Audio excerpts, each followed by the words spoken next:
They told you Willy Wonka and the Chocolate Factory was nothing more than a cheerful children's story about candy and learning good manners. But Carl Jung would have seen something far more disturbing hidden inside Roald Dahl's tale. What if Charlie Bucket was never really a separate boy at all?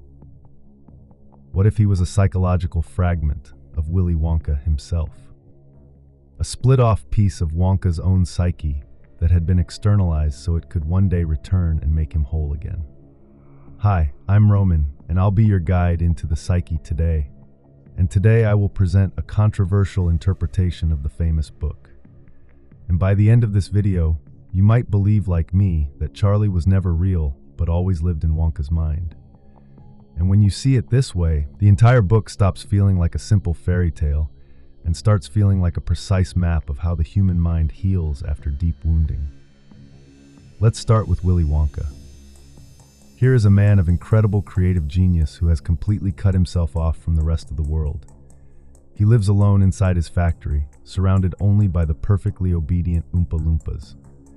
According to Jung, this kind of total isolation often happens when someone pours every drop of their life energy, what Jung called libido, into creative work while starving the human side of themselves. Wonka has become brilliant but psychologically sterile. He can invent endless wonders, yet he cannot pass anything real on to another human being because he has lost the warmth and connection that makes true transmission possible. The factory itself functions like what Jung described as an alchemical vessel, a sealed container where transformation is meant to take place. But in Wonka's case, the vessel has turned into a prison. Nothing genuinely new can grow inside it because no fresh human element has been allowed to enter for years. The creative energy just circles around the same chocolate rivers and inventing rooms, repeating itself without ever evolving. Then something shifts. The golden tickets suddenly appear and go out into the world. Jung believed that when the conscious personality becomes too stuck, the unconscious begins to generate symbols to break the deadlock. Those 5 golden tickets are not simply Wonka's clever marketing plan. They are the unconscious trying to crack open the sealed factory and bring new psychological material inside. 4 of the children who find the tickets represent different ways the psyche can get trapped and fail to grow. Augustus Gloop is pure mouth, pure consumption. His libido is stuck at the most primitive level of just taking in and swallowing everything without any transformation. Violet Beauregard shows the libido turning back on itself in narcissistic achievement.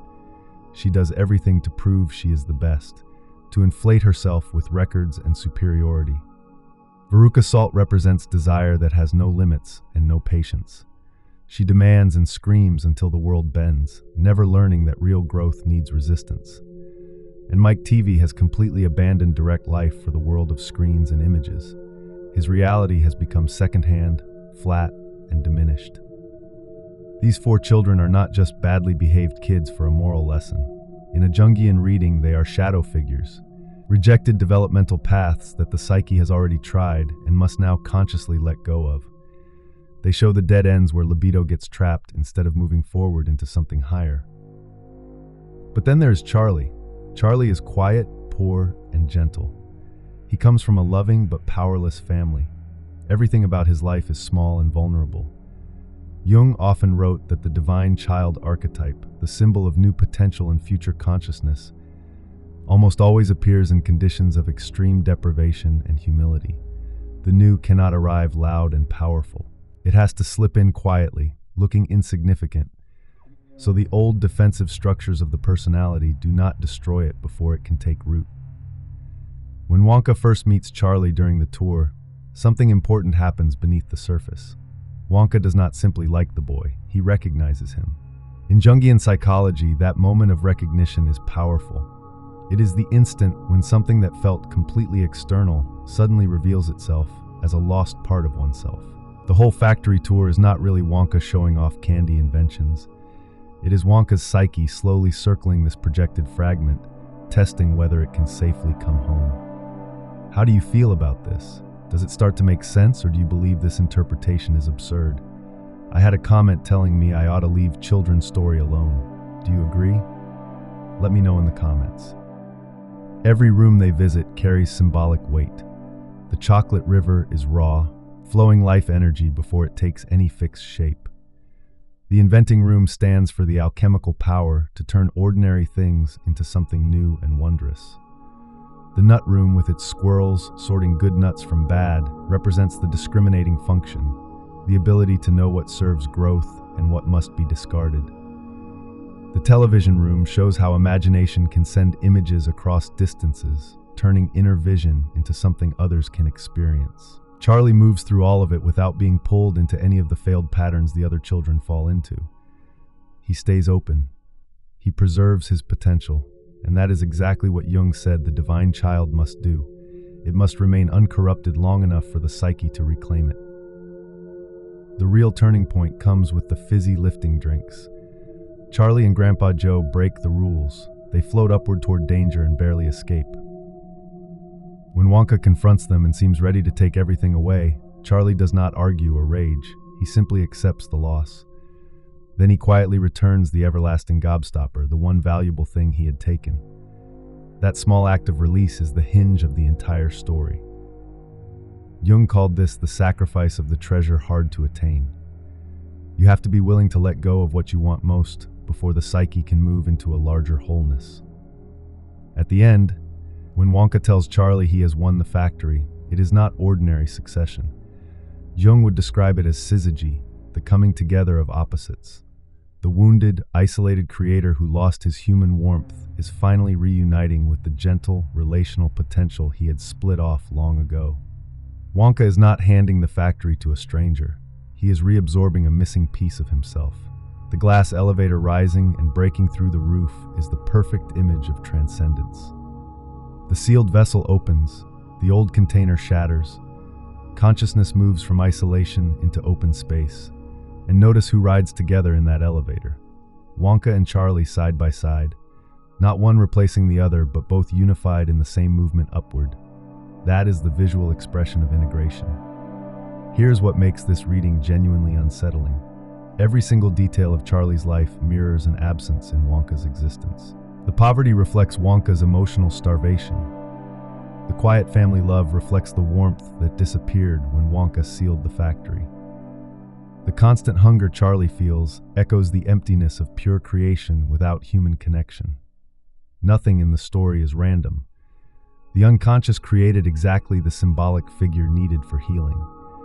The other children could never win because they represented roads Wonka's psyche had already walked and exhausted.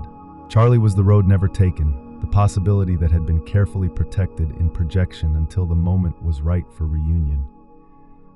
Even the Oompa Loompas play a crucial role. They appear after each failure to sing and explain what just happened. Jung called such inner voices Psychopomps, guides that help the ego understand the meaning of symbolic events. Their songs are not for the parents or the audience. They speak directly to Wonka's unconscious, helping the conscious part of him make sense of the deep process unfolding. In the end, what looks like a simple inheritance is actually the birth of a new, more complete personality, one that carries both Wonka's creative genius and Charlie's human warmth. One that can create without losing connection and connect without losing the capacity for wonder. The chocolate factory was never just a candy plant. It was the alchemical space where fragmentation slowly turned into wholeness. This is why the story has stayed alive for generations. It works beneath the surface, speaking directly to the unconscious.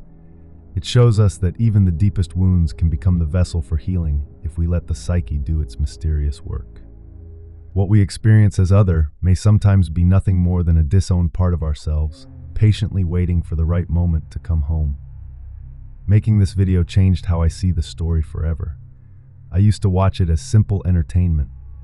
Now I see a map of how the mind heals after trauma, how it splits itself to survive, and how it eventually finds its way back to wholeness.